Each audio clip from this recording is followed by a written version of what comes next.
mettiamola così, visto che la proprietà privata mi piace tanto, la riconosco, riconosco la proprietà privata perché è riconosciuta nella nostra Costituzione antifascista, quindi io riconosco la proprietà privata. E quindi, vabbè, penso che sia... Ordine, consigliere Franceschetto, pubblico,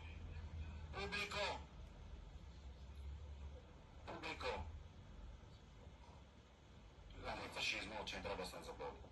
La invito a continuare gentilmente, con i dovuti nodi. Trovo assurdo la ripresa per aver affermato un dato di fatto, ma è evidente che c'è qualcuno che ha un problema, è evidente che qualcuno ha un problema nel momento in cui sente, perché sennò le prendo la parola. Definisca un dato di fatto, ha dato del fascista, ha dato dei fascisti. Io non ho dato del fascismo. Qual è il punto di fatto? Lei mi riprende perché ho detto Costituzione fascista e tu un consigliere mi ha offeso con manoranza. Lei non dice nulla? Penso no, sa cosa Presidente, capisco la difficoltà nel suo ruolo, ma capisco la difficoltà del suo ruolo.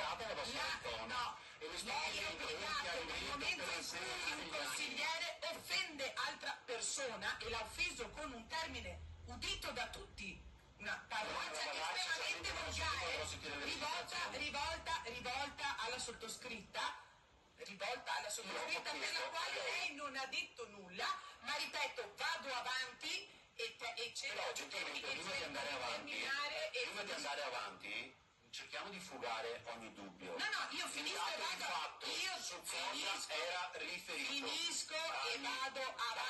sul punto oggetto della discussione. Però mi deve dire gentilmente, onde evitare offese agli altri consiglieri, questo è un dato di fatto, a cosa era riferito gentilmente, onde fugare ogni ragionevole. Nel momento in cui ho utilizzato la parola antifascista sono stata offesa. E quindi lei è un dato di fatto. Ha dato dei fascisti agli altri consiglieri? Mi scusi, io Ma quando mai? Ma cosa sta dicendo? No. Ma si vergogni, ma non ho mai utilizzato queste parole.